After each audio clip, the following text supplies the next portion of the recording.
உங்களோட பகிர்ந்து கொண்டு நான் ஜெபிக்க விரும்புகிறேன். இயேசு கிறிஸ்து எப்படிப்பட்டவர் என்று தொடர்ந்து நாம் தியானித்து கொண்டு வருகிறோம். இந்த இயேசு எப்படிப்பட்டவர், இந்த மாதிரிலாம் செய்கிறாரே, இந்த இயேசு எப்படிப்பட்டவர், கடவுள் எப்படிப்பட்டவர், கடவுள் எப்படி இருப்பார், கடவுள்னா எப்படிப்பட்டவராக இருக்கணும், அவருக்கு மனைவி பிள்ளைகள்லாம் இருக்குமா, அவர் ரொம்ப ஜாலியாக திருவிளையாடெல்லாம் பண்ணுவாரா, மக்களோட விளையாடுவாரா, மக்களுக்குள்ள கடவுளை பற்றி பலவிதமான சிந்தனை யோசனைகள் இருக்கிறாரு. கடவுளை பற்றி பலவிதமான காரியம் உலகம் முழுதும் பல மதங்கள், பல கடவுள் நம்பிக்கைகள், மனிதர்களை கடவுளாக வணங்குறது தான் அதிகமாக இருக்கிறாரு. மரித்து போன மனிதர்களை தெய்வமாய் வணங்குவது இந்தியாவில் ரொம்ப அதிகம். அதே மாதிரி இந்த ஆதிவாசி மக்கள் மத்தியிலேயோ அதே பழக்கம் இருக்கிறது, ஆவிகளை வணங்குவது. அது மாதிரி ஒவ்வொருத்தரும் உலகம் முழுதும் பலவிதமான நம்பிக்கைகள் இருக்கிறது. உண்மையாக கடவுள்னா யார், அவர் எப்படி இருப்பார், அவருடைய சுபாவம் எப்படி இருக்கும், இயேசு கிறிஸ்துவை பற்றி நீங்கள் தெளிவாக அறிந்து கொள்ள ஆரம்பிச்சிங்கன்னா கடவுள் என்கிறவர் இப்படி தான் இருக்கணும்னு சொல்லி உங்களுக்குள்ளே ஒரு எண்ணம் உண்டாகிவிடும். என்று சொன்னால் அவர் மெய்யான ஆண்டவர், மனிதனால் உருவாக்கப்பட்டவர் அல்ல, கற்பனை தெய்வம் அல்ல. மரித்து போன ஒருவரை சரி அப்படி நன்மை செஞ்சார், மறிச்சிட்டாருங்க, அவரை கடவுள் ஆயிட்டாரு, அப்படி அல்ல, மரித்தும் உயிரோடு இருக்கிறவர். நம்ம நாட்டில் என்ன பழக்கம்னா, ஒருத்தர் இறந்துட்டு அவர் கடவுள் ஆயிடுறாரு. ஆனால் உலகத்தில் இருக்கும்போது குடித்து வெறிச்சு துன்மார்க்கமெல்லாம் நடந்திருப்பாங்க. ஆனால் இறந்த பிறகு கடவுள் ஆயிடுறாரு அப்படின்னு சொல்லி ஒரு தவறான நம்பிக்கையை விதைச்சி அவங்களெல்லாம் கடவுளை வணங்குறாங்க. அவங்களுடைய லைஃப்பை நீங்கள் திருப்பி பார்த்தீங்கன்னா சில அறுவடியாக இருந்திருப்பாங்க, குத்து வெட்டு அப்படிலாம் பண்ணியிருப்பாங்க. ஆனால் அவர் இறந்த உடனே அவருக்கு கடவுள் ஆக்கிடுவாங்க. அதில் கடவுள் ஆக முடியாது, மனிதனால் ஒரு கடவுளை உருவாக்க முடியாது. கடவுள் தான் நம்மை உருவாக்கி நடத்துகிறவர். அப்போ அந்த கடவுள் யார், அவர் எப்படிப்பட்டவராக இருப்பார், அதை நம்ம அறிந்து கொள்ளணும். இன்றைக்கி இயேசு கிறிஸ்து செய்த அற்புதங்கள், இந்த அற்புதத்தெல்லாம் பார்த்தீங்களா, அதை வச்சே நீங்கள் இந்த கடவுள்னா எப்படி இருப்பார்னு கொஞ்சம் நீங்கள் புரிஞ்சிருப்பீங்க. மனிதர்கள் மேல் அன்புள்ளவர், பாசமுள்ளவர், மனிதர்களுக்கு உதவி செய்கிறவர், மனிதர்களை அடிமைத்தனத்திலிருந்து விடுவிக்கிறவர், மனுஷருடைய துக்கங்களை சந்தோஷமாய் மாற்றுகிறவர், மனிதருடைய கண்ணீரை துடைக்கிறவர், மனிதர்களுக்கு அதிசயங்களை செய்து அவளை மகிழ்விக்கிறவர், இயற்கைக்கு மேற்பட்ட காரியத்தை செய்து மனிதர்களுக்காக தான் தன்னுடைய அந்த மேஜிக்கெல்லாம் காமிப்பது அல்ல, மனிதர்களை, தான் சிருஷ்டித்த மனிதர்களை சந்தோஷப்படுத்த அற்புதம் செய்கிறவர். அதுதான் இயேசு கிறிஸ்து. நம்ம இந்த ப்ராக்டிக்கலாக 2000 வருஷத்துக்கு முன்னால் இயேசு இந்த உலகத்தில் வந்தார், அற்புதம் செய்தார்னா இன்றைக்கு செய்கிறார். என்றைக்கோ நடந்தது அதெல்லாம் எழுதி வச்சுருக்காங்கல்ல, இன்றைக்கு இப்போ ஆண்டவர் அதை செய்கிறார்ல, அது உங்களுக்கு செய்வார். அந்த ஆண்டவர் தான் உங்களோட பேசுகிறார், உங்களை சந்தித்து கொண்டிருக்கிறார். அவரை பற்றி நீங்கள் அறிந்து கொள்ளணுமானா இந்த வேத புஸ்தகத்தில் புதிய ஏற்பாடு என்ற ஒரு பகுதி இருக்கிறது. அதில் மத்தேயு, மார்க்கு, லூக்கா, யோவான் என்று 4 புஸ்தகங்கள். அதில் இயேசுடைய வாழ்க்கை வரலாறு, அவர் எப்படி பிறந்தார், எங்கே பிறந்தார், எப்படி ஊழியம் செய்த மக்களோடு கூட அவர் பழகி மக்களுக்கு என்ன செய்தார், அவர் எப்படி மரித்து உயிர் தெழுந்து மரித்தும் உயிரோடு இருக்கிறார், எல்லாம் இதில் எழுதப்பட்டு இருக்கிறது.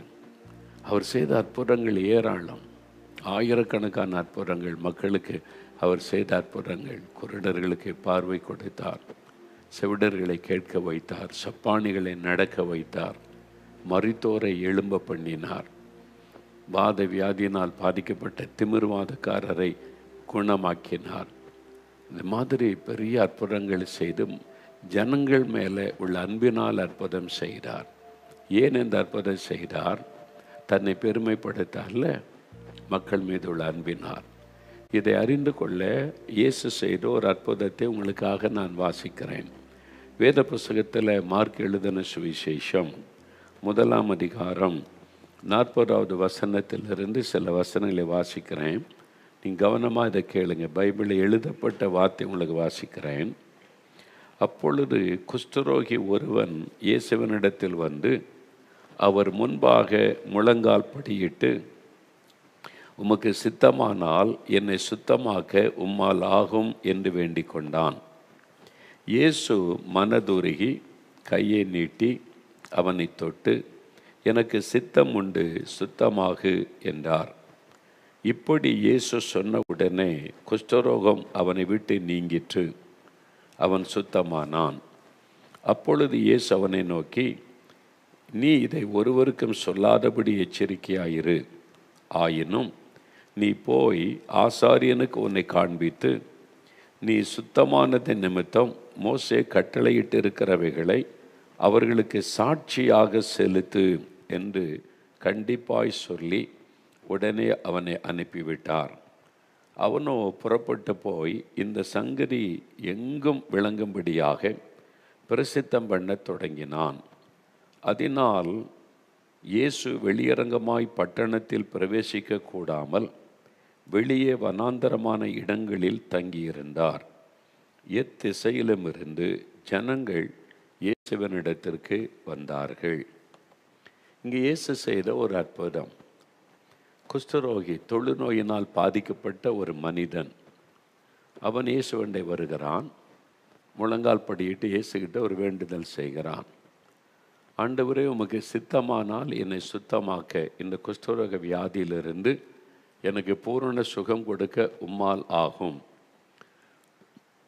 என்று அவன் ஒரு ஜெபம் செய்கிறான். இயேசு உடனே அவனை பார்க்கிறார். அவனை பார்த்த உடனே அவருக்குள்ளே ஒரு மனதுருக்கம். அவனை பார்த்து ஆண்டவர் மனது உருகுகிறார். அவருடைய இருதயம் அவனுக்காய் பரிதபிக்கிறார். ஐயோ, இந்த நோய் அவனை எவ்வளவாய் பாதித்து வேதனையோடு இருக்கிறான் என்று ஆண்டவர் பார்த்து தன் கையை நீட்டி அவனை தொடுகிறார். எனக்கு சித்தமுண்டு, சுத்தமாகுன்னு சொன்ன உடனே அவன் சுகமாகிவிட்டான். இந்த அற்புதத்தை இங்கே எழுதப்பட்டிருக்கிறது. இயேசு கிறிஸ்துவின் நாட்களில் இந்த தொழுநோயினால், குஷ்டரோக வியாதியினால் பாதிக்கப்பட்ட மனுஷனுடைய நிலைமை ரொம்ப பரிதாபம். இப்போ நம்ம காலத்தில் தொழுநோய் மருத்துவமனைகள் பல இடத்துல இருக்கிறது. இந்த வியாதிக்கு சுகம் பெறணும்னு மருத்துவம் அவங்களுக்கு செய்யப்படுகிறதை பார்க்க முடிகிறது. இயேசுவின் நாட்கள் அப்படி இல்லை.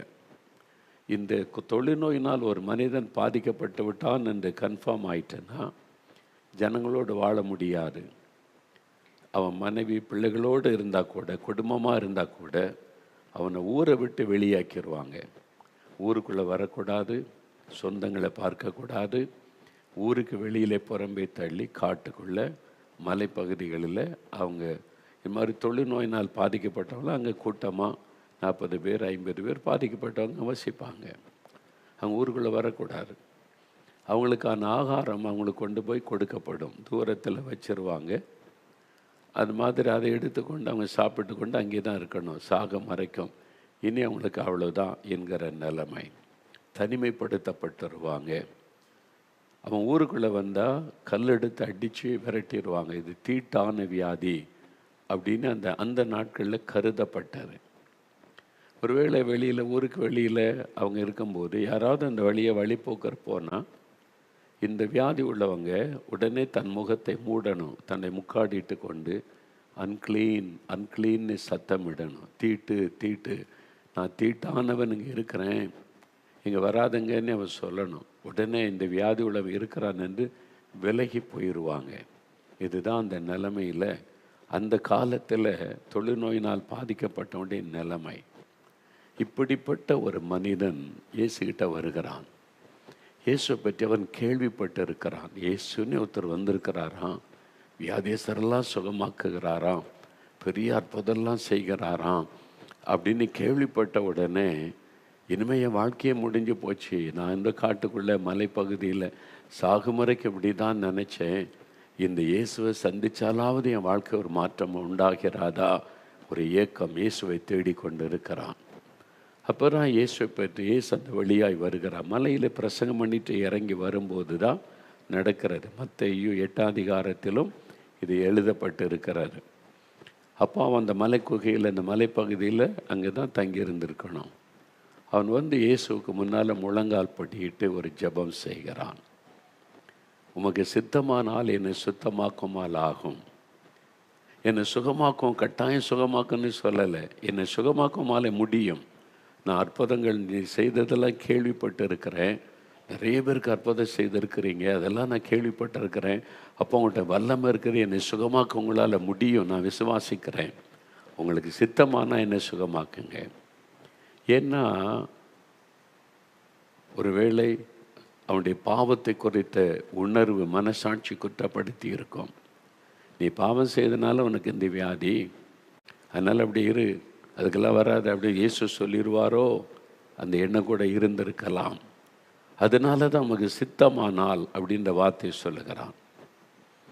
அப்போ இயேசு என்ன சொல்ல போகிறார் அப்படின்னு பார்க்கும்போது, இயேசு அவனை பார்க்கிறார், மனதுருகினார், எனக்கு சித்தம் உண்டு, நீ வியாதியோடு இருப்பதை நான் விரும்பலை அப்படின்னு சொல்லி அவனை குணமாக்கினார். இதுதான் இந்த அற்புதம்.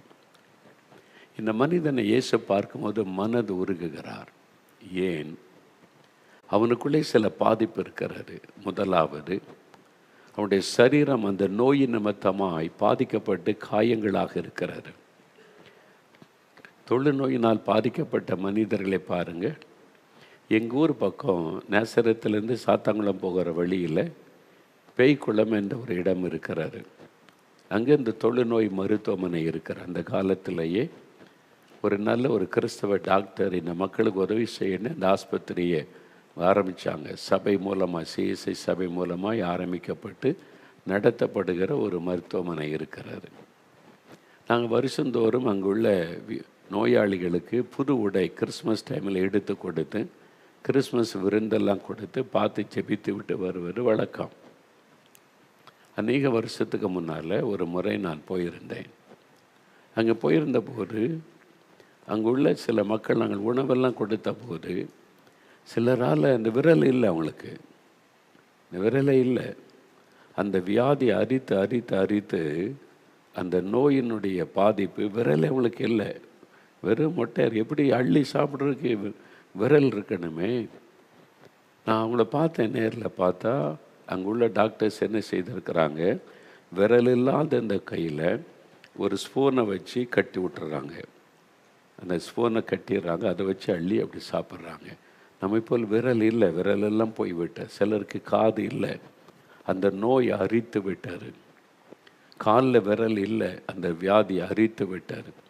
விரல் இல்லாதனால நமக்கு போல பேலன்ஸாக நடக்க முடியாது. பாதிப்பு. காது இல்லை, மூக்கில் சில பகுதிகள் இல்லை.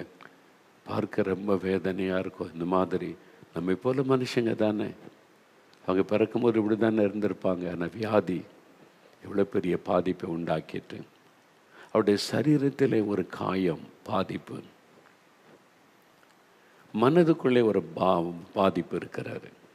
அவனுடைய உள்ளம் காயப்பட்டு இருக்கிறாரு. ஏன்? சமுதாயம் அவனை புறக்கணித்து விட்டார். சொந்த குடும்பத்தார் புறக்கணிச்சிட்டாங்க. ஒருவேளை திருமணமாக இருந்த மனைவி இருந்திருப்பாங்க, ஒருவேளை பிள்ளைகளுக்கு கூட இருந்திருக்கலாம், அவனுடைய பெற்றோர் கூட இருந்திருக்கலாம், யாருக்கு தெரியும். எல்லாரும் புறக்கணிச்சிட்டாங்க. இந்த வியாதி நிமித்தம் அவன் புறக்கணிக்கப்பட்டதுனால உள்ளத்துக்குள்ள ஒரு வேதனை. நான் ஏன் பிறந்தேன், நான் ஏன் இந்த மாதிரி வாழணும் என்பதெல்லாம் அவருடைய உள்ளத்தில் உண்டாகியிருக்கும். உள்ளத்துக்குள்ள ஒரு பாதிப்பு, வெளியில் சரீரத்திலும் பாதிப்பு, அவனுடைய உள்ளத்துக்குள்ள இருதயத்திலும் பாதிப்பு. காயப்பட்ட ஒரு உள்ளம், பாதிப்பு காணப்படுகிறது. நான் இந்த தொழுநோய் மருத்துவமனைக்கு போயிருந்த சமயம் எல்லாருக்கும் நாங்கள் ட்ரெஸ்ஸு கொடுத்தோம், உணவெல்லாம் கொடுத்தோம். டாக்டர் சொன்னாங்க, சில பேஷண்ட்டால் நடந்துங்க வர முடியல, அவங்க படுக்கையில் இருக்கிறாங்க, அவங்கள நீங்கள் பார்த்து பேச முடியுமான்னு சொன்னாங்க. நான் வருகிறேன்னு சொல்லி உள்ளே போனேன். வரிசையாக அவங்க பெட்டெல்லாம் இருக்கும். அங்கே 2-3 பேரை நான் சந்தித்தேன். நேரில் போய் அவங்களுக்கு ட்ரெஸ் எல்லாம் கொடுத்த போது ரொம்ப சந்தோஷமாய் வாங்கி கொண்டாங்க. அதில் ஒரு சிறு பையன் இருந்தான், ஒரு 10-12 வயசு இருக்கும். அவன் அப்படியே முகத்தை மூடிக்கொண்டு படுத்து கொண்டான். டாக்டர் நாங்கள்லாம் போன உடனே முகத்தை மூடிக்கொண்டு அப்படியே படுத்து கொண்டான். டாக்டர் அன்பாக பேசின, தம்பி உன்னை பார்க்குறதுக்கு வந்திருக்காங்க பாரு, உனக்கு ட்ரெஸ் எல்லாம் கொண்டு வந்திருக்கிறாங்க பாருன்னா எழும்பவே இல்லை. பல நிமிட நேரம் டாக்டர் அன்பாக பேசி பார்க்குறாங்க, நானும் சொல்லி பார்க்குறேன். முகத்தை கவிழ்ந்து படுத்தவன் திரும்பவே இல்லை. நான் டாக்டர்கிட்ட கேட்டேன், ஏன் இந்த சின்ன தம்பி இப்படி நடந்து கொள்ளுகிறான்? அப்போ அந்த டாக்டர் சொன்னாங்க, சில மாதங்களுக்கு முன்னால் அவனுடைய பெற்றோர் தூர இடத்துலேருந்து அவனை கூட்டிகிட்டு வந்தாங்க. அவனுடைய சரீரத்தில் தோலில் இப்படிலாம் ஒரு காரியம் தோன்றி இருக்குது. இது கொஞ்சம் என்ன வியாதி, தொழுநோய் தானா, நீ செக் பண்ணி சொல்லுங்கன்னாங்க. டாக்டர் பரிசோதித்து சொன்னாங்க, தொழுநோய் தான், சரியாயிரும், சுகமாக்கிடலாம், கொஞ்ச நாள் இங்கே இருக்கணும், நாங்கள் சுகமாகி அவன் நல்லா வீட்டுக்கு வந்துடலாம், அதனால் அங்கே விட்டுட்டு போங்கன்னு சொல்லி. ஆனால் அப்பப்போ பார்க்க வரலாம், குடும்பத்தார் பார்த்து சொந்தங்கள்லாம் வந்துட்டு போவாங்க, பார்க்க வரலாம், அதனால் விட்டுட்டு போங்கன்னு சொல்லி இந்த பையனை விட்டுட்டு போனாங்க. இவனுக்கு மருத்துவம் செய்து கொண்டு இருக்கிறாங்க. அவனுடைய பெற்றோர் போனவர்கள் பல மாதமாகிவிட்டது, ஒரு முறை கூட பார்க்க வரல. அவனை பார்க்க ஒரு முறை கூட வரலை. மற்றவங்களெல்லாம் பார்க்குறதுக்கு குடும்பத்தார் வர்றாங்க, இவன் ஏக்கத்தோடு எங்கள் அம்மா வருவாங்களா, அப்பா வருவாங்களா நீ காத்திருக்கான், வரலை. சொந்த பெற்றோர் அவனை மறந்துட்டான். வேண்டாம், இவனுக்கு குஷ்டரோக வியாதி என்று அவனை மறந்துட்டாங்க, ஒதுக்கிட்டாங்க, புறம்பாக்கிட்டாங்க. அது அவனுடைய உள்ளத்தை காயப்படுத்திட்டு, சரீரத்தில் உந்த காயத்தை விட அவனுடைய இருதயத்தில் ஒரு பெரிய காயம். சொந்த தாய் தகப்பனை வியாதி நிமித்தம் வெறுத்துட்டாங்களே, அதனால் மனிதர்களை பார்த்து பேச விருப்பம் இல்லைன்னு சொல்லி அவன் கவிழ்ந்து படுத்து கொண்டான். டாக்டர் வேதனையோடு சொன்னாங்க, இப்படிப்பட்ட மனதில் காயப்பட்டவர்கள் இன்றைக்கு உங்களுடைய வாழ்க்கையில் சரீரத்திலும் காயம், வியாதி, மனதிலும் காயம், புறக்கணிக்கப்பட்ட ஒரு நிலைமை, ஒரு வேதனை, அதோடு நீங்கள் இந்த வார்த்தை கேட்டுக்கொண்டு இருக்கிறீங்களா? உங்களை சந்திக்க தான் இயேசு வந்திருக்கிறார். உங்களை சந்திக்க தான் இன்றைக்கு இயேசு வந்திருக்கிறார். காயப்பட்ட உங்களுடைய வாழ்க்கையில் அந்த காயத்தை மாற்றுவதற்காக ஆண்டவராலே முடியும். உள்ளான காயத்தையும் வெளியில் இருக்கிற காயத்தை மாற்ற இயேசுவால முடியும். நான் இந்த தூத்துக்குடி மாவட்டத்தில் உள்ள ஒரு கிராமத்தில் உள்ள சபைக்கு ஒரு நாள் கூட்டத்தை நடத்த கூப்பிட்டுருந்தாங்க. ஒரு மாலை நேரம் ஆலயத்தில் கூட்டம், அநேக வருஷத்துக்கு முன்னால் நான் போயிருந்தேன். அந்த சர்ச்சு நிறைய ஆட்கள், அந்த கிராமத்தின் மக்கள் எல்லாம் வந்திருந்தாங்க. பிரசங்கம் முடிந்தது. அதன் பிறகு ஜனங்கள்லாம் அந்த முழங்கால் படிக்கிட்டாங்க. யாரும் எழுப்பி போகலை, தனியாக செபிக்கணும் அப்படின்னு சொல்லி. இந்த சபை ஊழியர் சொன்னாங்க, ஊர் பெரியவங்க, அந்த சபையில் முக்கியஸ்தரெல்லாம், ஜனங்கள் உங்கள்கிட்ட ஜெபித்து கொள்ள விரும்புகிறாங்க, ஜெபிங்கன்னு. சரின்னு சொல்லி நான் ஒவ்வொருவருக்காக ஜெபித்து கொண்டே வந்தேன். சர்ச்சை ஃபுல்லாக முழங்கால் நின்றாங்க. ஒவ்வொருவருக்காக நான் ஜெபித்து கொண்டே வந்தேன். கடைசியில் ஒரு தூண் மறைவில் ஒரு மனிதர், அந்த தூண் மறைவில் அந்த இருட்டான பகுதியில் ஒளிந்திருக்கிற மாதிரி ஒரு மனிதர் நின்று, ஆனால் என்னுடைய ஜெபத்துக்காக அவர் காத்திருக்கிறார். அவர் தனியாக நின்றார், தனியாக அந்த சர்ச்சுக்குள்ளே தூண் மறைவில். நான் எல்லாருக்கும் ஜெபிச்சுட்டு கடைசி அவர்கள் பக்கம் ஜெபிக்க திரும்பும்போது என் கூட அந்த சபை ஊழியராகட்டும், அந்த சபை பெரியவங்கெல்லாம் ஒதுங்கிட்டாங்க, பின்னால் போயிட்டாங்க. யாரும் என் கூட பக்கத்தில் வரல. அது வரைக்கும் கூடவே வந்தவங்க. எனக்கு ஒரு யோசனை, ஏன் அவங்க எல்லாம் பின்னால் போகிறாங்க அப்படின்னு. நான் அந்த மனிதர் பக்கம் நெருங்கின போது பயங்கரமான ஒரு துர்நாற்றம் வீசினது. ஏன் இந்த மாதிரின்னு சொல்லி கொஞ்சம் நான் கண்ணை ஏறெடுத்து அவரை பார்த்தேன். குஷ்டரோக வியாதியினாலே பாதிக்கப்பட்டு ஒரு துணியினாலே மூடி, முகத்தில் கொஞ்சம்தான் கண்ணு தெரியுது, முகம் கொஞ்சம்தான் தெரியுது. உடம்பெல்லாம் ஒரு அழுக்கான ஒரு வஸ்திரத்தினாலே மூடி முழங்கால நிற்கிறார். அப்படியே குஷ்டரோக வியாதி, அவருக்கு மருத்துவம் செய்யலை. அந்த வியாதினால் அப்படியே உடம்பெல்லாம் சில பகுதிகள் அழுகி இருக்கிறது. அதான் துர்நாற்றம். நான் அவரை பார்த்த உடனே இயேசு கிறிஸ்து அந்த தொழுநோயாளியை பார்த்து அவனை பக்கத்தில் போய் தொட்டு அவனை குணமாக்கினார். அப்படிதான் வேதம் சொல்லுகிறாரு. அந்த இயேசுவின் அன்பு என்னை நெருக்கி ஏவினதுனால நான் ஒரு பக்கத்தில் போனேன். அவர் நான் பக்கத்தில் போகணுன்னு கூச்சமாக ஒதுங்கினார். இல்லை பிரதர், நான் உங்களுக்கு ஜெபிக்கிறேன் அப்படின்னு சொல்லி பக்கத்தில் போனபோது அவர் என்னை பார்த்து சொன்னார், ஐயா என் சுகத்துக்காக நீங்கள் ஜெபிக்க வேண்டாம் அப்படின்னு சொல்கிறார். என்னுடைய சுகத்துக்காக நீங்கள் ஜெபிக்க வேண்டாம். ஏன் அப்படி சொல்கிறீங்க, ஏன் அப்படி சொல்கிறார் அப்படின்னு ஆச்சரியமாக நான் பார்த்தேன். அவர் சொன்னார், இந்த வியாதி வந்ததற்கு காரணம் என்னுடைய பாவங்கள், என்னுடைய பாவங்கள். இந்த சர்ச்சைக்கு பக்கத்தில் தான் என் வீடு. நான் குடிச்சிட்டு குடிகாரனாக இருந்து சர்ச்சு நடக்கும்போது முன்னால் வந்து சத்தம் போடுவேன். சர்ச்சு நடக்கும்போது முன்னால் வந்து சத்தம் போடுவேன். போதகர் வந்து சொல்லி பார்த்தார், ஐயா சர்ச்சை நடக்குது, ஐயா கலாட்டா பண்ணாராங்க, நான் தெருவில் நிற்பேன் அப்படிலாம் பேசுவேன். ஊர் பெரியவங்க சொன்னாங்க, கேட்கல. எங்கள் அம்மா கையெடுத்து சொன்னாங்க, இதெல்லாம் பண்ணாத மகனேன்னு சொல்லி, கேட்கல. என் மனைவி சொன்னா கெஞ்சி நான் கேட்கலை. யாருக்குமே நான் கேட்கலை, செவி கொடுக்கலை. குடிச்சிட்டு துன்மார்க்கனாக இதே தெருவில் அலைந்தேன். மனைவிக்கு துன்பம், பிள்ளைகளுக்கு துக்கம், தாய்க்கு துக்கம், யாருக்கும் கேட்க மாட்டேன். இஷ்டப்படி குடிச்சிட்டு நான் சம்பாதிக்கிறேன், நான் குடிக்கிறேன், திமிராக பேசுவேன், யாருக்கும் அடங்க மாட்டேன். பக்கத்தில் தாங்க வீடு. அவ்வளோ திமிரா அலைஞ்சேன் பாவத்தினால. குடிச்சு வெறிச்சு இந்த வியாதி வந்தது. நான் பாதிக்கப்பட்டேன். இப்போ என் வீட்டுக்குள்ளே கூட என்னை சேர்க்க மாட்டாங்க. எங்கள் வீட்டுக்கு வெளியில் மாடுகள் அடைகிற அந்த மாட்டு கொட்டகை இருக்கிறாரு. அதில் ஒரு பழைய கட்டில் அங்கே தான் என்னுடைய வாழ்க்கை படுத்திருக்கிறேன். என்னை கொண்டு வந்து சாப்பாடெலாம் தந்துடுவாங்க வெளியில். வீட்டுக்குள்ளே நான் போக முடியாது. என் மனைவி, என் பிள்ளைங்கள் ஒருத்தரையும் பக்கத்தில் வர மாட்டாங்க. நான் இப்போ சாவுன்ற மாதிரி தான் அவங்களுடைய எதிர்பார்ப்பெல்லாம்.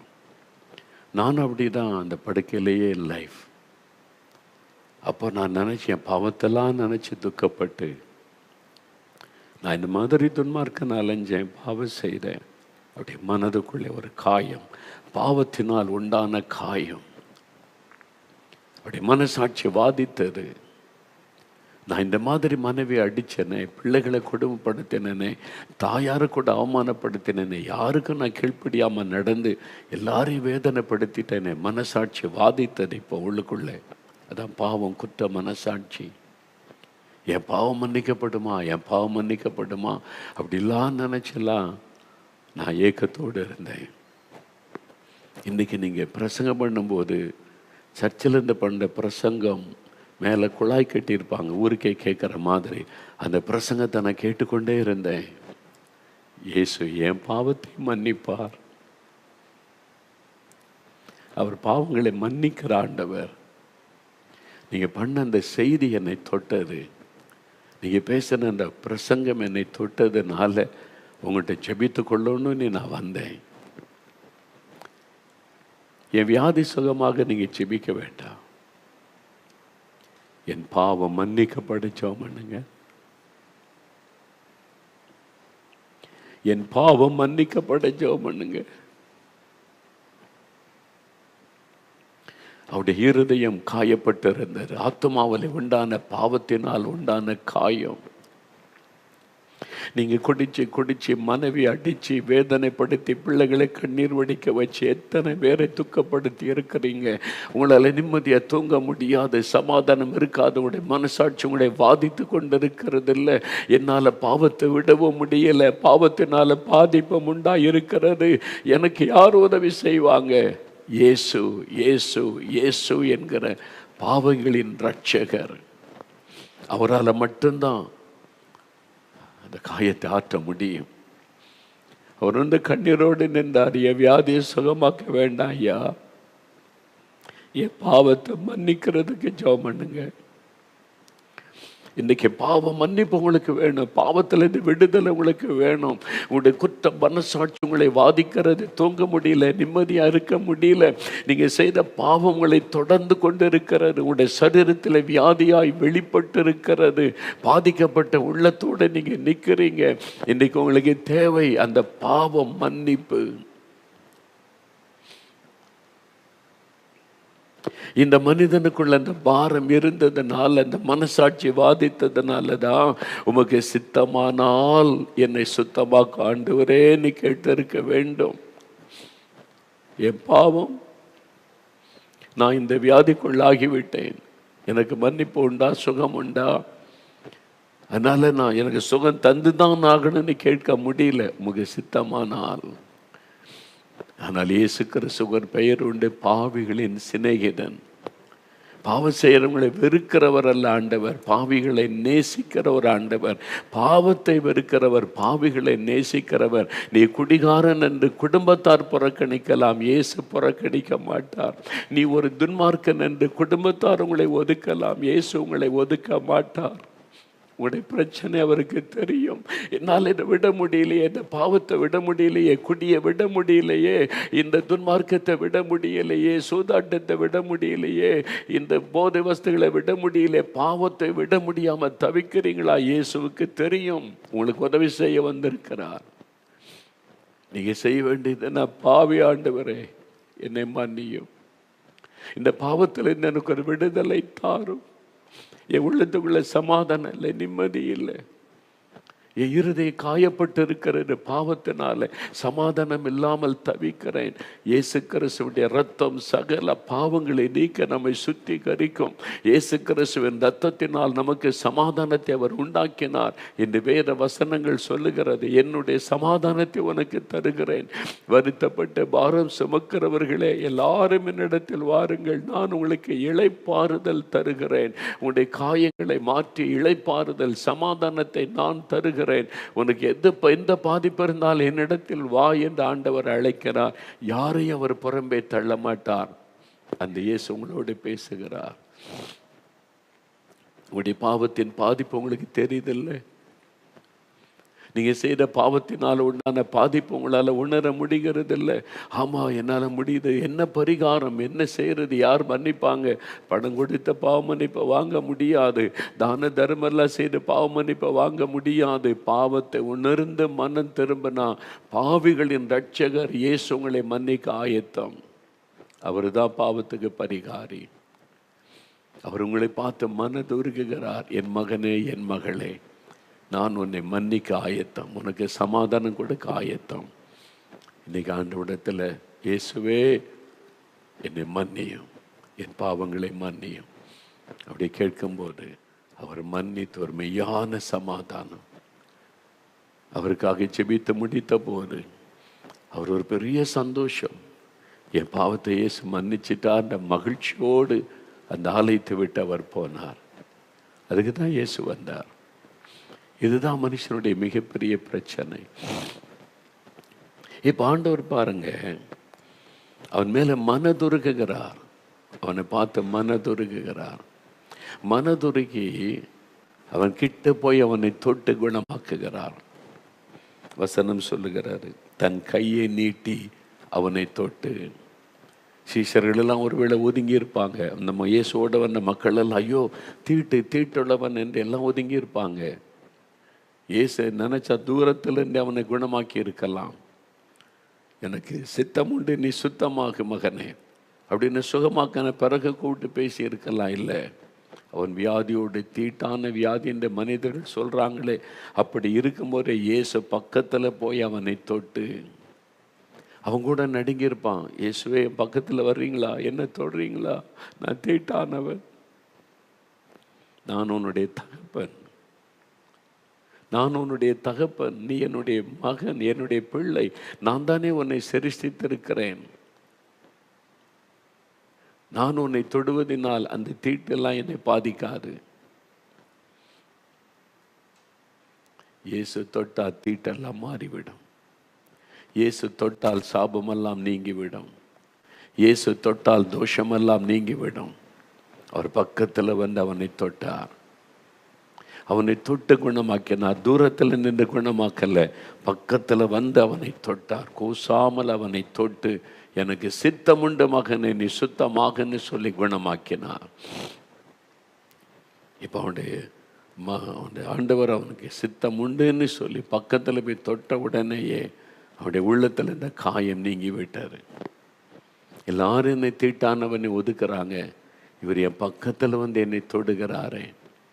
என் சொந்த குடும்பத்தார் கூட பக்கத்தில் நெருங்கலை, என்னை பக்கத்தில் வரவிட மாட்டாங்க. இவர் என் பக்கத்தில் வந்து என்னை தொடுகிறாரே. யாரும் என்னை தொட மாட்டாங்க. என்னுடைய தகப்பன், தாய், என்னுடைய மனைவி, என் பிள்ளைங்க, என் குடும்பத்தார், உறவுகள் ஒருத்தரும் என்னை தொட மாட்டாங்க. நான் தீட்டானவன், ஆனால் இவர் வந்து என்னை தொடுகிறாரே. அதுதான் கடவுள். அவர் தான் கடவுள். அவர் தான் நம்மை சிருஷ்டித்த ஆண்டவர். அவர் தான் நமக்கு தகப்பன், நம்முடைய பரம தகப்பன். நம்மை பிள்ளைகளைப் போல நேசித்ததுனால அவர் வந்து தொடுகிறார். ஆண்டவர் தொட்டு சித்தமுண்டு சுத்தமாகினார். உடனே குஷ்டரோகம் நீங்கிட்டு சுகம் பெற்று விட்டார். இன்றைக்கும் ஆண்டவர் அந்த அற்புதம் செய்கிறார். இன்றைக்கும் ஆண்டவர் அற்புதம் செய்கிறார். சில ஆண்டுகளுக்கு முன்னால் ஒரு ஏழை மனிதர் என்னை பார்க்க வந்தார். நான் அவரை அழைத்து என் ஆஃபீஸில் உட்கார வைத்து பேசி கொண்டிருந்தேன். அவர் சொன்னார், ஐயா, நீங்கள் வட இந்தியாவில் கிராமத்தில் ஆலயமில்லாத மக்களுக்கு சர்ச்செல்லாம் கட்டி கொடுக்குறீங்கன்னு நான் அறிந்தேன். நானும் வட இந்தியாவில் இந்த ஏழை மக்களுக்கு ஒரு ஆலயம் கட்டி கொடுக்கணும்னு நான் ஏவப்பட்டு கொஞ்சம் காணிக்க கொண்டு வந்திருக்கிறேன். என்னால் முழுசாக உடனே கொடுக்க முடியல, இப்போ ஒரு பகுதி தர்றேன், மறுபடியும் நான் கொஞ்சம் கொண்டு வந்து தருகிறேன்னு சொன்னார். கொஞ்சம் பணத்தை எடுத்து மேஜையில் வைத்தார். நான் அவரை பார்த்தேன். சாதாரண ஒரு மனிதர், பெரிய வசதி உள்ளவராக தெரியலை. இவ்வளோ பணம் கொண்டு வந்து நீங்கள் என்ன வேலை செய்கிறீங்கன்னு கேட்டேன். நான் வந்து கொத்தனார் வேலை செய்கிறேன் ஐயா, கட்டடங்கள் கட்டுற அந்த வேலை தான் செய்கிறேன். தின வேலைக்கு போனால் கூலி கிடைக்கும். இவ்வளோ பணத்தை கொண்டு வந்தீங்க, இந்த பணம் ஏது? அவர் சொன்னார், என்னுடைய மகனை படிக்க வைக்கணும்னு எனக்கு விருப்பம், காலேஜில் படிக்க வைக்கணும். அதனால் நான் கொஞ்சம் கொஞ்சமாக சேர்த்து வச்சுருந்தேன். இந்த பணத்தை பேங்கில் போட்டு, அந்த பணம் தான் இது. இப்போ உங்கள் மகன் என்ன படிக்கிறான்? இந்த வருஷம் +2 முடிக்கிறான். அடுத்து இப்போ இனிமேல் காலேஜுக்கு போகணும். காலேஜ் படிக்க தானே வச்சுருக்கீங்க இந்த பணத்தை, அதை எதுக்கு இங்கே கொண்டு வந்தீங்க? எனக்கு அதை எடுக்கிறதுக்கு விருப்பம் இல்லை. அவர் சொன்னார், ஐயா, ஆண்டவர் அவனை படிக்க வைப்பார், ஆண்டவர் உதவி செய்வார். ஆனால் இந்த பணத்தை அந்த ஏழை மக்களுக்கு அந்த கிராமத்தில் சர்ச்சு கட்ட இதை பயன்படுத்துங்கன்னார். ஏன் என்று கேட்டேன். உங்களுக்கு ஏன் ஆண்டவர் மேலே, இயேசு மேலே அவ்வளோ அன்பு? அவர் பேசுகிற விதம், இயேசுவின் மேலே ஒரு பெரிய அன்பு. ஏன் நீங்கள் இவ்வளோ சேர்த்து வச்சுருந்த காசெல்லாம் பகையனை படிக்க வைக்கிற காசை கொண்டு வந்து ஆண்டவருக்காக செலவு பண்ணுங்கன்னு சொல்கிறீங்களே, ஏன்? அப்போ அவர் ஒரு காரியம் சொன்னார். ஐயா, சில வருஷத்துக்கு முன்னால், ஒரு 10 வருஷத்துக்கு முன்னால், கன்னியாகுமரி மாவட்டத்தில் குளித்துறை என்கிற இடத்துக்கு நீங்கள் பிரசங்கம் பண்ண வந்தீங்கல்ல, எனக்கு ஞாபகம் இருக்குது. ஆமாம், குளித்துறையில் ஒரு சர்ச்சு, அந்த சர்ச்சுக்கு முன்னால் இருக்கிற மைதானத்தில் கூட்டம் நடைபெற்றது. ஆமாம், ஞாபகம் இருக்குது. கடைசி நாள் கூட்டம் நடந்த ஒரு மழை வந்ததில்லை. ஆமாம், நான் பிரசங்க ஆரம்பித்து ஒரு 10 நிமிஷத்தில், ஒரு 10-15 நிமிஷத்தில் மழை வர ஆரம்பிச்சிட்டு. ஆமாம், அந்த நேரத்தில் நீங்கள் உடனே மேடையிலேருந்து ஜெபிக்க ஆரம்பிச்சிங்க. ஆமாம், மழை வந்துட்டு ஜனங்களை நனைகிறாங்கன்ன உடனே இதுக்கு மேலே அந்த மக்களை நம்ம வந்து மழையில் நனைய வைக்க வேண்டான்னு உடனே ஜெபிக்க ஆரம்பித்தோம். அப்போ அந்த கூட்டத்தில் எனக்கு ஒரு அற்புதம் நடந்தது. என்ன அற்புதம்னு கேட்டேன். நீங்கள் மேடையில் பிரசங்கம் பண்ணி ஜெபம் நடத்தும் போது சொன்னீங்க, இந்த கூட்டத்துக்கு பின்னால், இந்த மைதானத்துக்கு வெளியில் ஒரு மரத்தடியில் ஒரு மனிதன் நிற்கிறத நான் பார்க்குறேன். அவன் தொழுநோயினால், குஷ்டரோக வியாதியில் பாதிக்கப்பட்டு நிற்கிற இயேசு கிறிஸ்து உன்னை பார்க்குறாரு. அவருடைய கரம் உன்னை தொட்டு குணமாக்குது. இயேசு உன்னை தொடுகிறார், குணமாக்குறான்னு நீங்கள் சொன்னீங்க. நான் திருப்பி யோசித்து பார்த்தேன் அதை. ஆமாம், எனக்கு ஒரு சில வருஷங்களுக்கு முன்னால் நடந்தது. ஆமாம், எனக்கு ஞாபகம் இருக்குது. நல்ல மழை. ஆண்டவர் சொன்னார், மக்களுக்காக உடனே ஜெபம் பண்ணு, ஜனங்கள் தாகத்தோடு வந்திருக்கேன், ஜெபம் பண்ணி அவங்கள ஆசீர்வதித்து அனுப்பணுன்னு ஜெபிக்க ஆரம்பித்தேன். அப்போ ஆண்டவர் மைதானம் முழுதும் ஜனங்கள், மைதானத்துக்கு வெளியில், மைதானத்தை தாண்டி வெளியில் ஒரு மரத்துக்கு அடியில் ஒரு மனிதன் நிற்கிறத ஆண்டவர் எனக்கு காண்பித்தார். ஆமாம், இந்த தொழுநோயினால், குஷ்டரோக நோயினால் பாதிக்கப்பட்டிருக்கிறீங்க, இயேசு உங்களை தொடுகிறான்னு சொன்னீங்க. ஆமாம், அந்த மனுஷன் நான் தான்.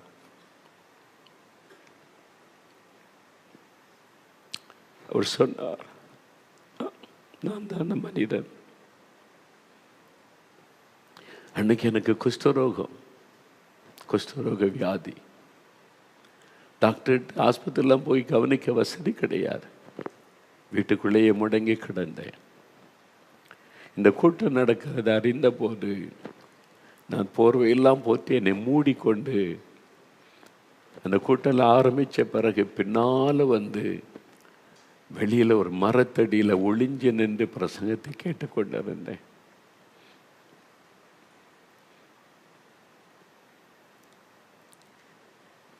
அப்போதான் உங்க மூலமாக ஆண்டவர் பேசினார். உங்க மூலம் ஆண்டவர் பேசி என்னை வெளிப்படுத்தி என்னை பற்றி சொல்லி தொட்டு என்னை குணமாக்கினார். இப்போ பாருங்க, குஷ்டரோகம் வந்த அடையாளமே இல்லை ஐயா. எனக்கு இந்த வியாதி வந்த அடையாளமே இல்லை. 100க்கு 100 சுகம், நல்ல சுகமாக இருக்கிற ஐயா. இயேசு என்னை குணமாக்கிட்டான். இன்னைக்கு நான் வேலை செய்கிறேன், உழைக்கிறேன், நானே சம்பாதிக்கிறேன். அந்த இயேசு வியாதியே இல்லாமல் என்னை மாற்றி சுகமாக்கி இருக்கிறார். அதனால தான் நான் அவரை நேசிக்கிறேன். அவருக்காக தான் இதை கொடுக்கிறேன். இதை வச்சு சர்ச்சை கட்டி கொடுங்க. இன்னும் கொஞ்சம் பணம் கொண்டு வரேன் ஐயா, நான் சேர்த்து என் மகனை ஆண்டவர் படிக்க வைப்பார். அவர் சொன்ன வார்த்தை, இயேசு கிறிஸ்து அற்புதமான ஆண்டவர். மனிதர்கள் மேல பாசமுள்ள ஒரு ஆண்டவர். எனக்கு அதை கொடு, இதை கொடு, அங்க வா, இங்க வா, இதை செய், அதை செய், அப்படி கேட்கிறவர் அல்ல. நான் உனக்கு உதவி செய்கிறேன், நான் உன்னை குணமாக்குகிறேன், நான் உனக்கு அற்புதம் செய்கிறேன். உள்ளான காயத்தை மாற்றுகிறார், சரீரத்தில் இருக்கிற வெளி காயத்தை மாற்றுகிறார், பூரண சுகத்தை ஆண்டவர் தருகிறார். இந்த மனிதனுக்கு ஆண்டவர் கொடுத்தார். அவருடைய உள்ளம் காயப்பட்டிருந்தது. அதனாலதான் பக்கத்தில் போய் அவனை தொட்டார். இயேசு பக்கத்தில் போய் அவனை தொட்ட போது அவனுடைய உள்ளத்தில் இந்த காயம் மாறினது. நான் ஒதுக்கப்பட்டவன், புறக்கணிக்கப்பட்டவன், மனிதர்களால், சமுதாயத்தால் ஒதுக்கி வைக்கப்பட்டவன். அந்த வேதனை மாறினது. இயேசுவை தொட்டு சுகமாக்கின போது சரீரத்தில் இருந்த காயங்கள் எல்லாம் நீங்கி எல்லாம் புதிதாய் காணும். மொட்டையாயிருந்த விரல் புது விரலாய் மாறி இருக்க வேண்டும். வியாதியினால் அரிக்கப்பட்டு அந்த மொட்டையாயிருந்த விரல் புதுசாக வளர்ந்திருக்கணும். ஆண்டவர் அற்புதமாய் புதிதாக்கி விட்டார். இந்த சகோதரர் சொன்னார், இப்போ கையை பாருங்க, என் காலை பாருங்க, முகத்தை பாருங்க, குஷ்டரோக வியாதி வந்த அடையாளமே இல்லை. இயேசு 2000 ஆண்டுகளுக்கு முன்பாக அற்புதம் செய்த இயேசு இன்றைக்கும் உயிரோடு இருக்கிறார். இன்றைக்கும் அற்புதம் செய்கிறார். இன்றைக்கும் அதே விதமாய் மனிதர்களை நேசிக்கிறார், உங்களை நேசிக்கிறார். எதனால் அவர் இந்த அற்புதம் செய்கிறார்? எப்படி அவரால் மாத்திரம் இந்த அற்புதம் செய்ய முடிகிறது தெரியுமா? அவர் அந்த சிலுவையிலே காயப்பட்டார் நம்முடைய காயங்களை மாற்ற. அவருடைய சரீரம் நொறுக்கப்பட்டது, சரீரம் காயப்படுத்தப்பட்டது, கைகளில் ஆணி அடிக்கப்பட்டது, கால்களில் ஆணி அடிக்கப்பட்டது, சரீரம் எல்லாம் வாடினால் அடித்து கிழிக்கப்பட்டவருடைய சரீரமே நொறுக்கி காயமாக்கப்பட்டது. நம்முடைய சரீரத்திலே உண்டாயிருக்கிற வலிகள், வேதனைகள், நோய்களை மாற்றி குணமாக்குவதற்கு சிலுவையிலே தன்னை அடிக்கப்பட நொறுக்கப்பட ஒப்பு கொடுத்தார். நம்முடைய